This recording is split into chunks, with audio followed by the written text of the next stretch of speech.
Hello friends, welcome to Maths Made Easy. Today we are gonna start a new topic which is solving linear equations. You must be thinking this is also there for 7th grade, but we are going through the higher which is the ninth grade, class 9th solving linear equations. This is the beginning of this chapter algebra for class 9.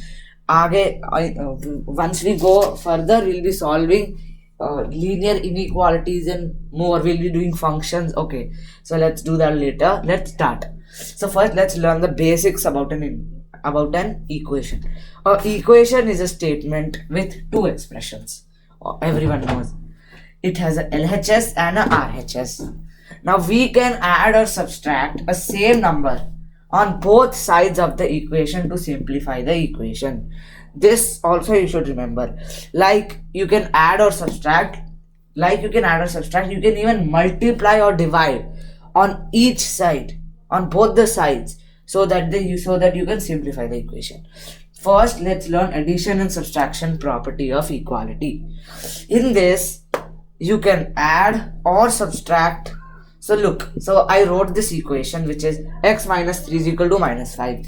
I added 3 on both the sides. So I got x is equals to minus 2 because I added 3 on each side. So you should remember that whatever you are adding, let it be any number, always you should do that on both the sides. If you miss any side, your answer will be wrong.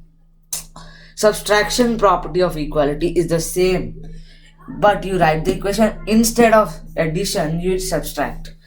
Same it is that you have to do it on both the sides of the equation, and then you simplify, you get it as y is equal to minus 1.9. This is the way you can use and get the answer for addition property of equality and subtraction property of equality. So now let's move to multiplication and division property of equality. Now let's continue with the multiplication property of equality. Now in multiplication property of in addition and subtraction property of equality, you have learned that we have added or subtracted on both the sides to find the solution. In this, we can multiply on both sides to find the equation, and we can divide on both sides. So I have given you in division a pi problem, so that you're familiar what is pi and how to use pi. So let's go with multiplication property. If the equation is minus n by 5 is equal to minus 3, then you write minus 5 into minus n by 5 is equal to minus 3 into minus 5. Because we multiplied minus 5 on both sides, we got n is equal to 15. Now division property of equality. Pi r is equal to minus 2 pi.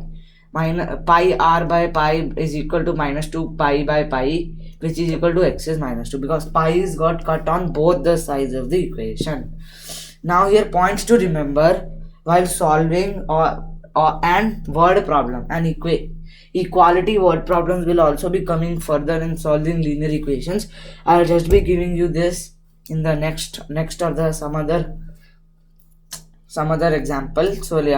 So points to remember. Understand the problem which is given to you. You have to first understand it, then you have to make a plan of how to solve it, understand the variables, make the equation, and then solve the problem you made. This problem given, understand it, make a plan about it, and then solve the problem. So then you can never go wrong while solving your equation. Now let's move further on how to solve a equation where there is variables on both the sides of the equation. So now let's start solving equations with variables on both sides. To solve an equation with variables on both sides, simplify one or both sides of the equation. So to solve an equation with variables on both sides, as you can see, you need to simplify one or both sides of the equation. This means you need to simplify both sides.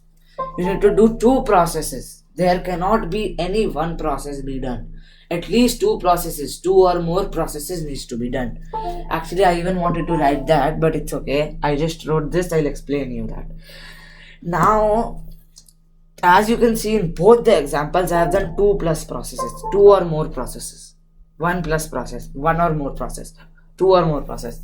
So as this suggests, I simplified both the sides. You should just understand what to do. Then you can solve any question. Now it is 10 minus 4x is equal to minus 9x, two variables. I added 4x and 4x. 10 by 10 is equal to minus 5x. Then I divided minus 5 on both sides. I got x is equals to minus 2. In this example I did that. It's very easy. Now in this, where you have two brackets, where you have parentheses, then you simplify the parentheses. If you want to understand how to evaluate the parentheses better, check out my PEMDAS video where I have explained parentheses, exponents, multiplication, division, addition, subtraction, where you can go and see it properly. Now it is 9x minus 12 is equal to 8x plus 14. After evaluating, I added 12 on both the sides. Then I got 9x is equal to 8x plus 26. As I told you, 2 or more processes need to be done. I did another process to remove 8 out of here. No, to remove 8x out of here. I removed 8x, so I got x is equal to 26 because this got removed, and I got x is equal to 26. So now let's move further on some word problems on solving linear equation. So now let's do the word problem.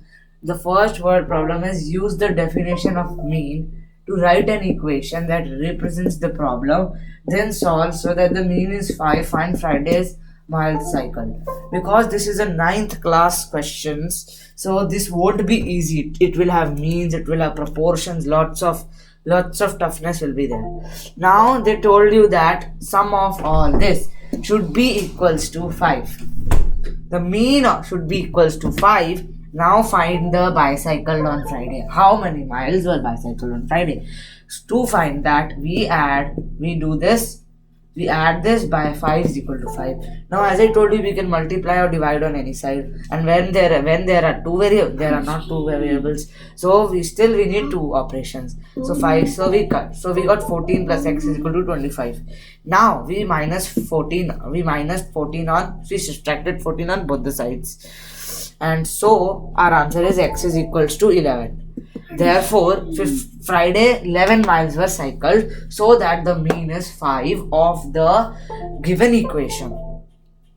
Solving this given equation, we got the number of miles bicycled on Friday as 11. So let's do another problem number 2 of the same kind.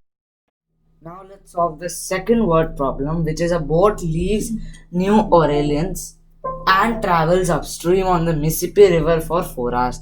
The return trip so don't expect any question tougher than this if you are in 9th grade. Tougher than this, no question can come, because this is the toughest question I have selected. Now the return trip takes only 2.8 hours because the boat travels 3 miles per hour faster downstream due to current. How far does the boat travel upstream? How fast does the boat travel upstream, they asked. First, as I told you in the steps, points to remember, first understand the problem, make a plan, and then form the equation. I understood the problem. I made a plan that the distance upstream is equal to distance downstream. Then I wrote that let x be the speed in miles per hour of the boat traveling upstream. Miles per hour, right? Now, I wrote that x miles by 1 hour into 4 hours is equal to x plus 3 mile by 1 hour into 2.8 hours, because the boat is traveling upstream. They're asking the distance it wants to go downstream. It was traveling downstream due to current. It went faster. They're asking how far the boat has traveled from the upstream. So we write that x miles, the upstream x miles by the 1 hour into 4 hour is equal to x plus 3 miles by 1 hour into 2.8 hours, which is the only distance the boat has returned to go to that tip. So then I evaluated this. 4x is equal to 2.8 into x plus 3. So as I told you, we can use the multiplication property, addition and subtraction property in these questions. So I minus 2.8x from both of them. So minus 2x is equal to 8.4. Then I divided them by 1.2, 1.2. I got x is equal to 7 miles per hour. This is how I solved this question. So you just need to form the equation, use the steps and get out the answer. So now let's move on with another topic, solving absolute value equations. Now let's start solving absolute value equation. An absolute value equation is an equation that contains an absolute value expression. This is a point to be remembered. Now how to solve an absolute value equation? So let me give you this example. 3x plus 9 minus 10 is equal to minus 4. This is an absolute value equation. How do you solve it? While solving this absolute value equation, points to remember. You can do the same multiplication property or addition property of equality or subtraction property of equality and solve them. So I use that property and I minus 9 on the both sides. Then I divided 3 on the both sides and I got x is equal to minus 1. So this you can expect as the toughest problem. Not toughest, this is easy, but there cannot be much harder problem than this.